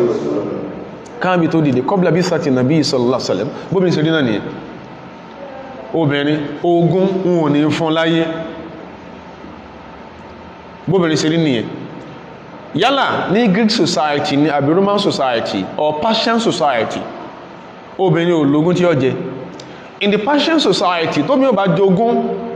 tán wá tí bàbá àti bí bàbá rẹ̀ bá bí kalẹ̀ mọ́ sí tó wá fi lè lẹ́gbọ́n àbábòlú ọkùnrin lọ́kàtàn dáadáa akálàṣe sọ pé mi àti ojúwájọ tó western world ní ojúwájọ tó ní o lè ráwọn ilé ìkàmnúwì tàwọn kàlẹ̀ ìbò àánú sọ fún pé àwọn kan tán sọ ẹkọ̀ wà academic wọ́n sọ ẹkọ̀ wà academic tí wọ́n gbédè wọn ó ní tán sọ wà academic wọ́n gbédè wọn ní tán sọ kọ̀ wà academic ọmọ ń pa ọ̀làjú wọn àkọọ́lẹ̀ mélòó kan pa a particular people kó tó máa judge pé ní tán kọkalẹ̀ fún wọn kọ̀ wà academic ṣebí tẹ́mì àti ẹ̀ ń fi gbogbo ọdún ayé wákà tán pé àníkà lọ léèwé ṣebí tàn àwọn aráàlú ìbò sọ́wọ́ tán à ń pariwo multidisciplinary pé ẹ jẹ́ ká mọ̀ nípa ilé ká mọ̀ nípa ilé ká mọ̀ nípa àṣewá restrict sí western world àbòsí nìyẹn náà àbòsí nìyẹn obìnrin láwùjọ lárúbáwá kánàbí ò tó dáàrin wọn bó ṣe rí gbogbo bó ṣe rí across all other civilizations bó ṣe rí náà nìyẹn bó bí wọ́n bá jogún in the Persian civilization in the Persian society yọ gbọ́dọ̀ fẹ́ ẹ̀gbọ́n rẹ̀ ọkùnrin àbábòrò ọkùnrin tipátipá kó tó wà ìtẹ́tù sí ogún bàbá wọn tó wà tí lóhun ọ̀fẹ́ kọ́ máa lọ́nu kò gbógún nù ẹ̀dà kò sọ́bọ̀lọ́ sí agbárí kalẹ̀ nìyẹn ṣe báyé ṣe gbọ́dọ̀ jọ máa lọ nìyẹn so tàbá sọ ọmọ sọ pé àwọn ilé ìhàn ó mọ̀ pàwọn tó ń táyé só pè ní moral crusaders ọ̀rọ̀ burúkú ọ̀rọ̀ táwọn tí ò lẹ́sìn àwọn tí wọ́n fall fún Christianity ní Rome àwọn tí wọ́n fall tán àti ẹ̀ wọ́n fall in love pẹ̀lú Christianity ní Europe within the medieval period àti period of enlightenment ọ̀rọ̀ tó wọ́n sọ nìyẹn in time pé religious leaders ní pé àwọn eléyìí moral crusaders ní wọ́n táwùjọ dẹ̀ dàrú mọ́ wọn lójú tó dàrú mọ́ wọn lórí ìtí wọn náà sọnù obìnrin ò ní jogún lẹ̀ lárúbáwọ́ náà kánàbí tó dáàrin wọn ẹ̀mù tí wọ́n sọ qabla bi'thati an-nabiyyi sallallahu alaihi wasallam kánàbí tó dáàrin wọn bá ṣe rí nìyẹn obìnrin láwùjọ lárúbáwọ́ bó ṣe rí náà nù nígbà kó rí burúkú yẹn fọ́nká ẹ̀rí pé region nìyẹn gẹ́gẹ́ bá ṣe mọ́ nǹkan náà tọ́ta àwọn afáàmọ́ sọ fún àpò wọ́n sọ pé àwọn ànábì ọlọ́run wọ́n emerge bayna ash-Sham wal-Hijazi gbogbo táwọn ọlọ́run bá ìkẹ́lá gbìdì láwọn níbi ọlọ́run láàrin Sham àti Hijaz ní gbogbo wọn ti dìde pátápátá tó yẹ dórí tó ń tà ń pè ní tó rò bọ́yọ̀tọ̀ níbi tí Greece wà láyé north eastern part Mesopotamia lọ́nà fẹ́ kó tó fẹ́ rìn kó ní Iraq lóòkan Hellenes lóòkan Greece ńgbà yẹn so ìmọ̀ tún ìtàn ayé mọ́ tún bọ́dà ayé kọ lóúnjẹ kan bọ́ náà jásí tán jásí lónìí so ẹni pé tí wàhálà bá ṣẹlẹ̀ lófò ní Persia wàhálà ti ṣẹlẹ̀ lófò ní Baghdad ní Mesopotamia òfò ti ṣe wọ́n níbo ó ti ṣe wọ́n Greece ó ti wọ́n Rome so wọ́n tó wọ́n ń ṣe yẹn láwọn àdánwò yẹn kò wá nígbà pé region yẹn ò jìnnà síra wọn by virtue of the natural landmarks tọ́lọ́ ń gbé kalẹ̀ ó délẹ̀ lárúbáwá náà ọkàn bí tó dáàrin wọn obìnrin fún rẹ̀ yóò ní kí bí ọkùn bí méjì mẹ́ta mẹ́rin kan súnmọ́ lẹ́ẹ̀kan náà ọkùn bí méjì mẹ́ta mẹ́rin márùn wọ́n máa súnmọ́ nígbà bá lóyún yóò àṣẹ chúùsì tí ó gbóyún fún wọn sọ̀rọ̀ pọ̀ náà ń ṣe bẹ́ẹ̀ lónìí ọlọ́run mọ́tò ọláṣẹ́rí kó tó túbá ọmọ 7 4 5 6 mẹ́jọ tó bí fọ́kọ rẹ̀ ṣé gbogbo ẹ̀ lónìí 7 tó bíhun yóò máa já onírúnjẹ ṣé gbogbo ẹ̀ lónìí níjọ́ tínú bí ọ tẹ́ẹ̀jà bí kẹ́ túká sọ́n pé ó ti lóyún wá ń ta ó ti lọ kàn wá ń tàbí àgbò kó tó di pọ́n bá yín sẹ́tù ẹ̀ ṣùgbọ́n ò fẹ́ fi lè yẹn lẹ̀ ọmọ yẹn náà sọ́kọ rẹ̀ lónìí tẹ́fìrí pé ayé ń lo kó kíní o ayé wọ̀ká anna dúnìyà ta'udu ila jahiliyyatiha al-ula wọ́n yẹ́ pé ayé ń padà síbi àmọ̀kan àkọ́kọ́ láwọ́wọ́ òní obìnrin òní jogún ó ti ajogún so ó ti yè gan ó ti sẹ̀mí yè gan ṣe tó pé jọ tí tọ́lọ̀wà kádà kan mú lọ́jọ́ orí kékeré kan rí mọ́lẹ̀ láàyè tọ́wọ́ tún lè survive tó tún dàgbà kò sí nǹkan kò ní portion kankan ní àwùjọ Islam dé jẹ́ al-Islam nígbàtí Ànábì dé sọ̀sẹ̀lẹ̀ táwọn sọ pé Islam dé nílẹ̀ Lárúbáwá kìí sí pé Islam dé as a new religious system abala àlàyé àti mẹ́sẹ̀ tọ́lọ́run fún ṣe Ọlọ́run ó kún ní Islam ti ń bẹ̀lẹ́sìn ilẹ̀ Ànábì tó dé ìjọ táwọn ẹlẹ́bọn di kún àwọn ni wọ́n champion ọ̀làjú tẹ́lẹ́bọ́ di àwọn tó jẹ́ fangers ọ̀làjú ní gbogbo táwọn sọ kí ní o ló ṣẹlẹ̀ ní ẹ̀rọ àwọn ànábì Ọlọ́run àwọn kan yóò ṣẹlẹ̀ ìgbà táwọn ẹlẹ́bọn champion ọ̀làjú láwọn wà láì ló ṣẹlẹ̀ ànábì dé àní Lárúbáwá wa ba'du nas yunkiruna insaniyatal mar'a báwọn bí bó ṣe dáa ní wọn àtúndà wọn kan náà àwọn èèyàn náà yunkiruna insaniyatal mar'a wọn ò rí èèyàn lára obìnrin obìn sọmọ wá ní sọmọ tẹ́ẹ̀kọ́ ó sẹ̀ ń dínkù kọ́lọ́n jẹ́ ó dínkù tán lẹ̀ Yorùbá àti láwùjọ ẹ̀sìn tán wá sọ fẹ́ lómi ìpọ̀ ìyàwó ẹ̀ bímọ kí ló bí ó bẹ́ ọkùnrin ó lè máa fòókè ó lè máa ní ẹ̀yìn akọni ògìdàn bí gbogbo orúkọ akọ àti ẹ̀rẹ́ nǹkan tó ní ìyàwó ẹ̀ bímọ tó gbé kò sí ní mọ́ bọ̀kún drọ́gbà lóhun tó ń good at striking mọ́ mú rẹ̀ sí Ọlọ́run fẹ́ fún ọlọ́kùnrin ní tán lẹ́nu mí bí obìnrin tí bá ipọ́ lọ máa fi sàdánwò tí ò rò bí tipẹ́tipẹ́ tó wá gàgà bí ló tó máa ń kọ̀ fún celebration lọ́pọ̀lọpọ̀ lílẹ̀ Yorùbá o tẹ́kọ̀ọ́ mi ti dààmú ó ti sàdúà àdúà fẹ́ tán lé aládùà ó ti fẹ́ pariwo lọ́lọ́run lórí pa kọ́nà tó wà fẹ́ tó sẹ̀ fún lóbìnrin kan bí ló tó máa ń call for celebration lọ́pọ̀lọpọ̀ lílẹ̀ Yorùbá káńpẹ́jọ́ tí èyàn bí mọ́ gbà obìnrin ní ń bíjọ lọ́pọ̀lọpọ̀ ó lè mọ́ dìjà ọkọ lè mọ́ gbọ́lọ́ yé kò lè mọ́ ní sóé ìwò tí ẹ mọ́ kí ló tún bí ó aṣẹ́rẹ́ tó fún ìyàwó ẹ̀rí ó ní ìyàwó ẹ̀bí mọ́ kò tí ẹ̀rọ bó ṣe rú oyún oṣù 9 kò rò pé kò gba bí bíbí lọ kí ló bí ó obìn ó sì pò sí ó sì ń lọ wọ́n tó á pẹ̀pẹ̀ láàkáì rẹ̀ wọ́n tilẹ̀ kàn mọ́ ni ó ti ẹ̀kọ̀kọ́ kí obi ìpókú àrùlà bánàbí ṣe dé Mákà sẹ̀sẹ̀lẹ̀ atúrí náà yàn tó ń wò pé sóbi obì kò síyàn bí ẹranko bá ṣe ń tírèsì ẹ̀bù lẹ́sìn wo obìnrin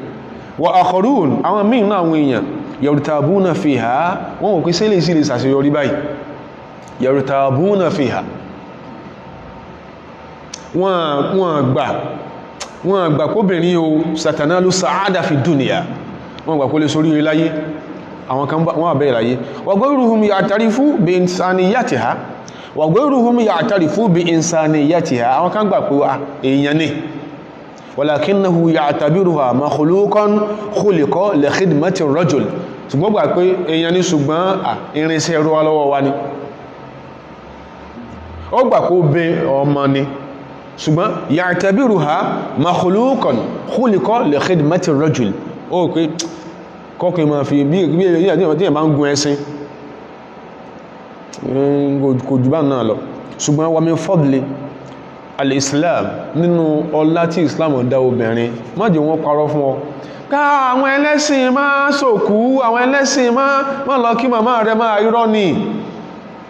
anábì níyàwó sallallahu alaihi wasallam àwọn tó bí àwọn ìyàwó ẹ̀ máa ń kí wọn àwọn ẹbí ya Khadija yíé mọ́ kí wá kí ó ń sí Ọlọ́run fi hayatiha wa ba'da mamatiha lẹ́yìn àti lẹ́yìn tí a Khadija kú kódà tí Ànábì bá ra àwọn fámílì a Khadija lẹ́yìn tó kú tán àpọ́nlé tó máa ń ṣe fún wọn ọ̀nà tó máa ń ju ẹrù bóyá ṣe fámílì ní wọ́n ni a ti sọ lọ́sẹ̀ tó lọ náà pé kán náà ẹwọ́n ṣe ọlọ́sẹ̀ ìyá rẹ̀ jẹ́ Yahudiya Asma'u bintu Abi Bakrin Asma'u ọmọ Abubakiri ìyá rẹ̀ mushrika ẹlẹ́bọn ìyá rẹ̀ nísìn lọ máa ń kí ilé ìjọ mọ́sọ̀kú ìjọ ìpàdé di súnnà ìwọlọmọ tó jẹ́ pàdé di súnnà o nínú literature Islam àgbọ́ nǹkan kẹyí pé ń jẹ́ pàdé di súnnà lásọ fún wa pé táwọn kan bá misrepresent Islam ládùúgbò rẹ̀ that should not form the basis of your judgment ṣèwádìí ṣébíjọ́ tí ìgbà dọ́kítọ̀ gan ka àwọn èèyàn sì máa ń sàbòsí ìgbà dọ́kítọ̀ kọ ògùn fún ọ sọ́n kó tó mọ̀ lò ó tún study ẹ̀ ó tún lọ tún ká so tó bá sọ pé nǹkan kan ní Islam fún ọ̀nà wọ́n náà tún rí understudy ẹ̀ náà inú ọlá tí Islam tó dá obìnrin in particular annahu karrama al-mar'a Islam fún obìnrin lápẹ̀lẹ́ tí ò sí rẹ̀ lónú tàn láti trace boy handle àmì channel kìíní okú kò ṣe pé bóyá pé kò wà esoteric náà tẹ́ pẹ́rọ́ là ń pa kan nóòtì pàǹparọ́ references yẹn wà fún ọ references yẹn wà fún ọ Islam kan obìnrin lépọ̀ ní àpẹẹrẹ tí ò sí rẹ̀ rí inú tàn in sọ pé the Arab society nǹkan mọ̀ ń sọ Islam as a religion obìnrin tí àpẹẹrẹ tí Islam fóbìnrin àwùjọ kankan yálà the Persian society yálà the Mesopotamian society yálà the Roman society yálà the Greek society even yálà the Arab society fúnra rẹ̀ àpẹẹrẹ tí ò fún obìnrin nígbàtí Islam tàgbọ̀ yí ẹ̀ dé ó fún obìnrin wọ́n akada insaniyataha Islam jẹ́ ya pé èèyàn lóbìnrin o ìwọ ni kó mọ́rú ọkọ tó ní tí ó fẹ́ jẹ́ ọ̀gá ìwọ ni kó mọ́rú ọkọ tó ní tó gbẹ́jọ́ tó fi wé ilẹ̀ hàn ní bínú ìwọ ni orí okolóko okún kó tó gbìn pàmí wọ́n kà sọ́wọ́n kó tó fẹ́ o ní then nígbàtí ìfẹ́ tí ń tíkú ẹ tí ń rí ọ̀nkàkẹ́ o ní it was the only sugar in your tea sugar nù tí rẹ ló gbà wílẹ̀ lọ́wọ́ rẹ̀ sugar nù tí rẹ ni ọkọ̀ lílùntù ló sọ pé kó jẹ́ káwọn fi yáwó òun kọ́ tí ẹ lọ́mi tí ń kọ́ lọ sí ó nílé tí ẹ tí wọ́n ń kọ́ obìnrin wọ́n náà láwọn tó bí ọ wàhálà kan náà ṣe lórí ẹ̀kọ́ tó jẹ́yàn láyé and it is expected káwọn tó bí ọ káwọn sọ pé kìfáyà àbí rọ̀hímà àbí latifa àbí kúdírọ̀ a nídìí nǹkan mẹ́ lọ́dọ̀ rẹ̀ aṣóbìnrin aṣọ́mọ́ ọmọ gidi and it is one of your obligations kó ṣe kí ní okó response ní tó má bèèrè lọ́dọ̀ rẹ̀ tó ní sẹ́mọ̀ wó pé ẹ jẹ́ káàfà òdé gbogbo àwọn ìsọkúsọ tó máa ń kọ́rọ̀ kíríkà Islam ní ìwọ náà gbọ́dọ̀ ní quota tó contribute to the upliftment of your family ẹbí tó ti jáde Islam kò sọ pé ò lé ní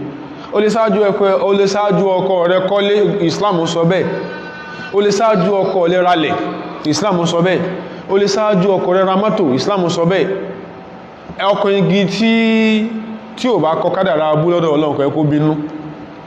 abẹ́ rẹ̀ nígbàtí ń bẹ nílé wọn kọ̀kọ́lé náà ó yẹ kọ́ arókò dáadáa káyé ẹ̀ dánú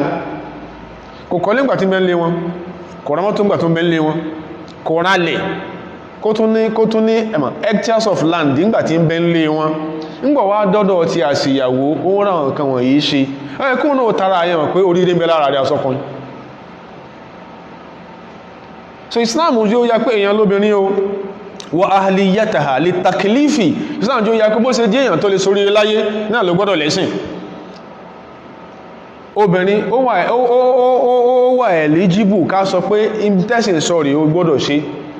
wal mas'uliyya obìnrin náà ó ṣe wà held accountable ó ṣe wà held responsible pé àṣẹ tó ṣe rí ìyà tí ń bẹ̀rẹ̀ jẹ́ ká consider as the weaker sex nígbà tó ń yọ ọ̀bẹ tó gé máa ń wùdù ọkùnrin nígbà tí ń gé ṣé kò rántí pọ́kùnrin tó fẹ́ gé máa ń wùdù ẹ̀ náà èèyàn ló náà nígbà tó mú ọ̀bẹ tí ń gún ọkọ ẹ̀ tó gún pàbí ètò dọ́kọ ẹ̀ lọ́rùn ṣé kò mọ̀ pé èèyàn ni ká consider as weaker tó bá fi mú obìnrin tọ́lọ ní kò sí limit fúrí tó lè ṣe láyé tó bá dáná yóò jíyà o òun ò consider pé weaker sex lòun nígbàtọ́ yí ọ̀bẹ tọ́kọ ẹ̀ tó gún pa òun ò consider pé weaker sex gẹ́gẹ́ bí wọ́n ṣe máa ń pè é yáà pé ìròyìn ibú sì nìyẹn Islam ò pè obìnrin weaker sex Islam ò pòbìnrin bẹ́ẹ̀ wa al-islamu akada insaniyata al-mar'a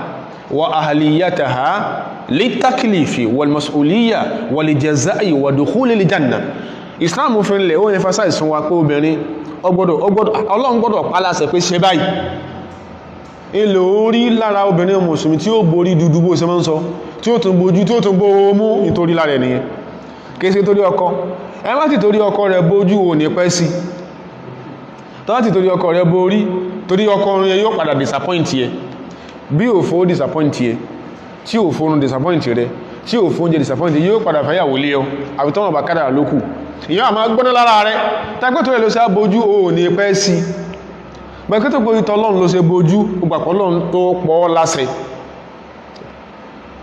Ọgbàpọ̀lọ́run tó pọ̀ láṣẹ, ya ayyuhan nabiyyu qul li azwajika, sọ fáwọn ìyàwó rẹ̀,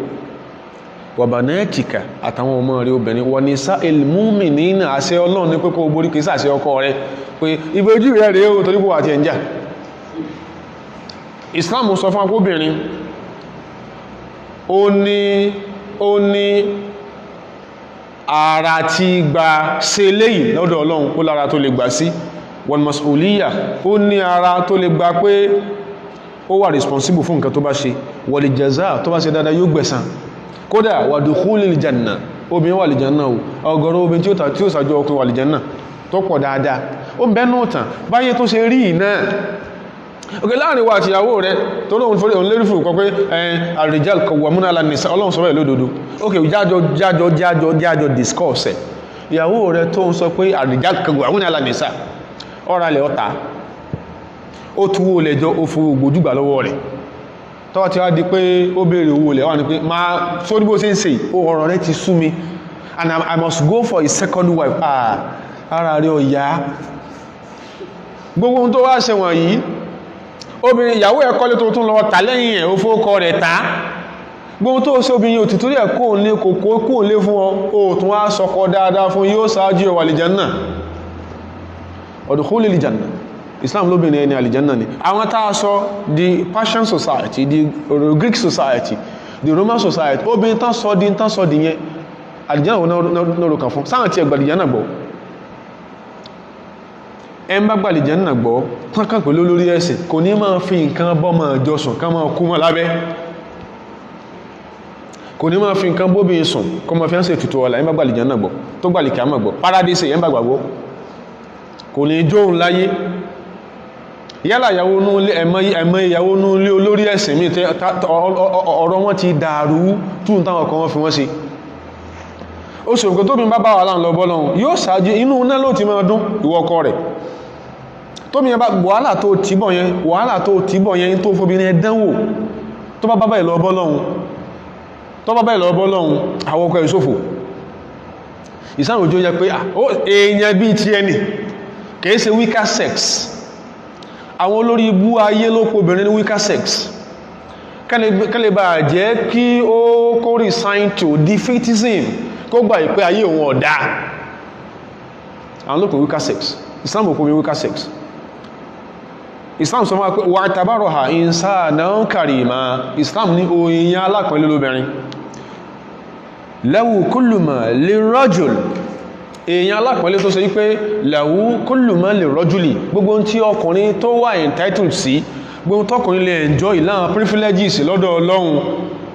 obìnrin sí kí ni obìnrin ó ní access sí. Gbogbo tọkùnrin lè tó wà entitled sí ní privileges nínú ní ẹ̀tọ́ ọmọnìyàn min huquqil insaniyya, obìnrin ó lẹ́tọ̀ọ́ sí. Annahuma ìsáwọn ìdí ni pé tó àtọkùnrin àtóbìnrin fara'ani min shajaratin wahida, ajọtara lineage kan náà jáde ni, ajọtara igi ìṣẹ́ ajọtara ẹ̀ jáde ni. Fara'ani min shajaratin wahida, àtọkùnrin àtóbìnrin akhawani, ọmọ ìyá ni wá. Àtọkùnrin àtóbìnrin akhawani, nígbàtá Nábì Ibrahim Abrahamu olímọ̀rin ilé kàmbò mi, ṣùgbọ́n tí yẹn bá ka the right sources fún scripture ó bá tí wọ́n fẹ́ sọ níbẹ̀. Abraham dé Egypt when he was moving from Ur ní Mesopotamia tó dé Egypt, Al-Muqawqish ọba Egypt obìnrin olóbìnrin ní wọ́n gbà tí ẹ̀ bàbá ńlá wa Ádámù mú ìyá wa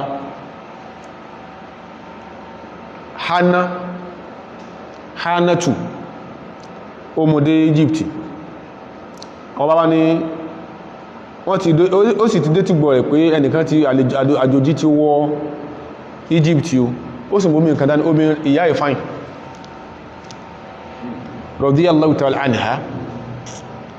kọ́lọ̀ máa yọnu sí wọn ọba ti ń salivate ó ti ń bó ṣe ń wí kún kí ní nọjínọjí náà bá mú wọ́n ní kí Abraham wá kí òun wọ́n mú ìyàwó dání Hánátù dání wọ́n débẹ̀ ọba béèrè pé ta lóbìnrin yìí àníbì bọ̀rọ̀ mi dáhùn pé sómi ilé ìyá ukhti fi din ìyá ukhti fi din ọmọ ìyá mi inú ẹ̀sìn ni Abraham ò sọ pé ìyá wa Hánà kò sọ pé ìyá Khadima tí kò pé lẹ́rù òun ọmọ ìyá ukhti fi din ọmọ ìyá mi inú ẹ̀sìn ni ọba ní ohun mélòó gan ni wọ́n Abraham ti Mesopotamia Iraq bọ̀ tó di lútù dání Hánà sí mélòó gan tó tán máa gbànú ẹ máa lọ lẹ́yìn tíráà tó bá yẹn set fún ìyàwó Hánátù ni ó padà fún wọn lẹ̀ ibi tó mo ti lọ ní pé Ànábì Ibrahim sọ fún wa pé nígbà tó bá bí pé ta lóbìnrin ó ní ìyá ukhti fi din ọmọ ìyá mi inú ẹ̀sìn Islam jó yá pé atọ́kùnrin àtóbin wá atọ́kùnrin àtóbin akhawani ọmọ ìyájọ ni wá nú ẹ̀sìn àpárọwọ́ sí kí ní kò jù kan lọ ọmọ ìyájọ ni wá nínú ẹ̀sìn iṣẹ́ tọ́kùnrin yóò ṣe wà lìjẹ́nnà tóbi bá ṣe yóò ṣe kí ní yóò wà lìjẹ́nnà iṣẹ́ tọ́kùnrin yóò ṣe wọná tóbi bá ṣe yóò ṣe kí ní yóò wọná akhawani ọmọ ìyá láwọn méjèèjì waladuma abun wahidun bàbá kan náà ló jọ bí àbí ò rí bẹ́ẹ̀ ni kódà bàbá wa náà dá ní o Adam alayhi salam wa ummun wahidatun ìyá kan náà ló jọ bí ta ni ìyá wa Hawa táwọn àfáà bá sọ máa pé erùpẹ̀ ní wá ìtàn sọ fún wa ní pé ibi tán ti lọ mú ìpìlẹ̀ bàbá ńlá wa Ádámà ni wọ́n sọ bọ̀ lábala bíbí Ádámà ló bí àti ìyá wa Hawa alayhi salatu wa salam in tí Islam tó ń pòbìnrin bọ̀ nìyẹn lórí ibi tí a ti sọ gbóhun tàà ń sọ wọ̀nyí wọ́n ní ó rí báyìí fàhúmá torí pàkùnrin àtobìnrin wa Islam ló ń sọ ilé yìí in tàbí sọ́nà ẹ̀sìn tí wọ́n náà sọ ń pa obìnrin torí pé àtọkùnrin àtobìnrin wa mutasawiyan fi asli an-nash'a àjọdọ́gba ní ìpìlẹ̀ bọ́lọ̀ sí dáwà ní ìpìlẹ̀ bọ́lọ̀ sí dáwà Ọlọ́run ló dá lóbìnrin it was never by mistake Ọlọ́run ló dá ọlọ́kùnrin kìí sí tó dípò fẹ́ Ọlọ́run ó fẹ́ kó jẹ́ a privileged class tó nípa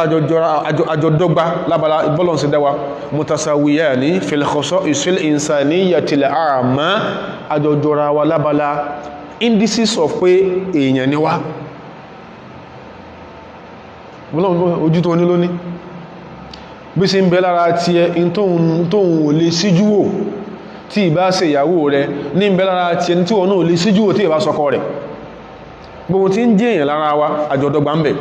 mutasawiyan fi at-takalif wal mas'uliyya àjọ̀dọ́gba ń bá kọ́lọ́hun pàṣẹ kájọ tẹ̀ láṣẹ Ọlọ́run àjọ̀dọ́gba ń bí kọ́lọ́hun sọ pé ẹ má dé di eléyìí kájọ sá fún ومتساويان في الجزاء والمصير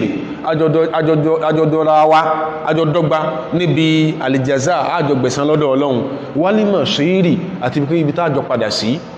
obìnrin kan ò lè kú lẹ́ẹ̀kan sí sínú sánmà bẹ́ẹ̀ sí lóbìnrin kan ò ní kú kan so òkú ẹ̀rọ inú ilẹ̀ náà ó sì kí ni wọ́n sí mọ́ ọjọ́ tá lájọ padà sí ọjọ́ Ọlọ́run ní ìparí láàárọ̀ yìí ọlọ́gbọ́n tá à ń sọ bọ̀ látẹ̀ẹ̀kan Ọlọ́run bá lè kí lọ sọ fún Kùránì pé Ọlọ́run ní yá ayyuhan nas Ọlọ́run ní èyí tẹ́ jára ayé ittaqu rabbakum ẹ bẹ̀rù ọba tó dáyín ọba tó sì pé alladhi khalaqakum min nafsin wahidatin Ọlọ́run sọ pé àtọkùnrin àtóbi wá ọba tó dáyín láti bí ẹ̀mí kan tí ṣe Ádámà wa khalaqa minha zawjaha láti bí ẹ̀mí ẹyọ kan yẹn Ọlọ́run dá ìyàwó ti Ádámà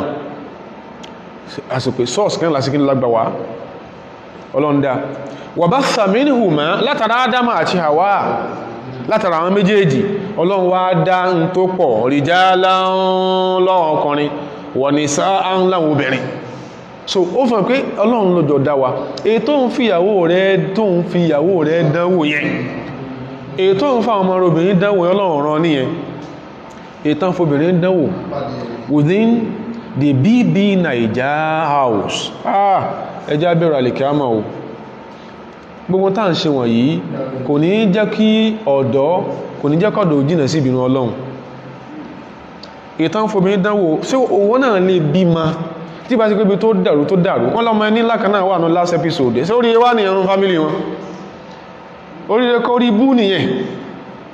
lásìsọ pọ́lọpọ̀lọpọ̀ ọgbà inú àwọn tó wọ́n ń pẹ̀rọ àwọn láwọn èèyàn ńláńlá ìbẹ̀lòfó ti máa ń rìn sínú àwùjọ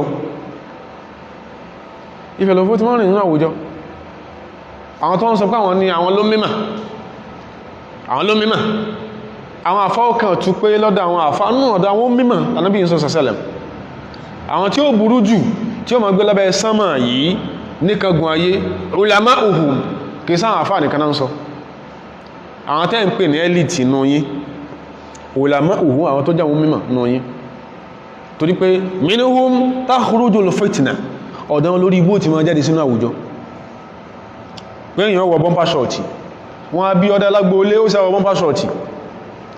ńgbàtí ẹgbẹ́ wá mọ́mí rẹ̀ ò sí nlé wọ́n á bí ọdá lágbó olé ó sí àlọ róró èrò tí ò kọjá òkè tán lọ́ọ̀fẹ́ lọ́wọ́ nílé face me slap you tí mọ́mọ́ rẹ̀ sì ń bẹ nlé tó sì jẹ́yà kò ní gbà ní torí ń jọ́ náà lọ́rùn orí burúkú náà rí sí àwọn orí burúkú dẹni ṣebí lónìí ńgbàtí ò rí agidi bí wọ́n mọ́ lóní pé ìwọ̀n kanáà lọ́lọ́wọ́ nílé face me slap you ó sì fi tówẹ́lì white tí ò kọjú òkè tán ó sì romáyà níbi tá torí sí ṣe yẹn wá ní ẹ̀mí wọ́n dọ̀tí ibi tá ti ń gbọ́ mọ́lẹ̀ náà ẹ̀mí wọ́n dọ̀tí tẹ́mí wọ́n dọ̀tí náà ẹ̀mí wọ́n dọ̀tí alifitina náà yí máa jẹ́jẹ́ lórí ibùsùn kalẹ̀ orí ibùsùn jẹ́jẹ́ kò tọ́ ẹnì kankan ṣùgbọ́n Ànábì sọ fún wa pé sàṣẹlẹ̀m fawailun liman àìkọ́dọ̀ ha ẹ ń bá ìjí orí ibú olórí ibú ni jẹ́jẹ́ lórí ibú sùn kalẹ̀ ìgbò ní tí ń bẹ́lẹ́ mi wọn ẹ̀mí wọn dúdú ní challenge ń bí lọ́dún kan tí ọ̀pẹ́ jù lẹ́nìkan náà múra bóò náà ṣe mọ́ múra yẹn ló kó sọ́wọ́ wèrè kan challenge ń bí ọ bà sùn láàrin agbọmọlà títì lọ́sàn gan irú ẹ̀ tó wá bírú obìnrin yẹn sí olórí ire ìyá rẹ̀ kíkan kọ́nu profile rẹ̀ ipé inú ayé rẹ̀ àṣọ́bí wèrè bọ́ ọ̀sán yìí sórí rẹ̀ ni ẹ ní challenge ń bí tàbátẹ̀ sọ lè máa ní there moral crusaders àwọn èbó ogú tí ma ń sọ nìyẹn ọba tó ní a sọ pé látara Ádámù àti Hawa ibẹ̀ láti lọ ó yọ ọkùnrin àtobìnrin ọkùnrin gidi obìnrin gidi ó jí ó yá pé ibìkan láti wá lọ́lọ́run sáwọn sọ wọ́n tàbátàwà tẹ̀fẹ́ ro kankan Ọlọ́run ní wattaqullaha ẹ máa ro tọ́lọ́run tó dá yín ẹ máa ro mọ́ra yín lára Ọlọ́run tó sì pé alladhi tasa'aluna bihi ìtumọ̀ ní pé alladhi tatasa'aluna bihi Ọlọ́run tẹ́ mọ́ fi ń bẹ̀rẹ̀ ayín bẹ́sì ò bá pàwápọ̀ ní táwọn sọ ń pa ẹni tí ó sọ fún wa pé tán bá sọ pé humanity out to emphasize comes before religion in tó lórí lélẹ̀ ibi àwùjọ tẹ́sìn ò ti papọ̀ kí lámọ̀rọ̀ mọ́ra lára tábàrò tẹ̀sìn mọ́ra lára ma fa burú sí ra wa ẹ̀sìn wọn jọra wọn but ru Ọlọ́run tó jọdá wa mara wa lára wattaqullah Ọlọ́run ní ẹ bẹ̀rù Ọlọ́run alladhi tas'aluna bihi tẹ́ ma fi ń bẹ̀rẹ̀ ayín tẹ́bà lè bẹ̀rù Ọlọ́run wal arhama ìtọ́wọ́n pé wattaqul arhama ẹ bẹ̀rù okùn bí ọwọ́ pẹ́ ẹjọ́ jẹ́ bí ẹ bẹ̀rù ẹ̀ ẹ má jẹ́ bí ó dàrú ibi tá ti lọ́láàrọ̀ ni pé Islam ń traceable ipò àpọ́nlé tí Ọlọ́run tò obìnrin sí yàtọ̀ sínú àwọn àṣà tó gbá jùlọ tó pé ipò lẹ́ẹ̀lẹ̀ náà fòbìnrin sí ibi tó wá ṣẹ́kù láwọn ìṣesí tánbóbìnrin lòjọ́ náà lọ́hùn ibi tó wá ṣẹ́kù sáwùjọ lónìí àwọn tó ṣe pé omi Islam ò sí kí ni o tí ò rírè nìyẹn ibi láti mọ́ abalù pẹ̀lú ògo Ọlọ́run àwọn nǹkan tó dórí tí ó ń sì máa ń bá fòwọ́ náà lórí ìjóbìnrin rẹ̀ àbí tí ó pọ́wẹ́ kóbìnrin ó jẹ́ tó tí ìmọ̀ rí ndí sí ìsẹ̀ láwùjọ aṣọ tí Islam sọ pa aṣọ wàhálà tí ó jẹ́ kómi orí nǹkan ẹjẹ́ ti dáadáa Ọlọ́run dákòjọ sẹ́wàkù mọ́sílẹ̀ ní àṣímọ̀ fún wa mọ́sílẹ̀ ní àgbọmọ fún wa wọ́lánà ọlọ́gbọ̀n agbára ọlọ́run láà tó fi ń jọlọ́run subhana rabbika rabbil izzati amma yasifun wa salamun ala al-mursalin walhamdulillahi rabbil alamin.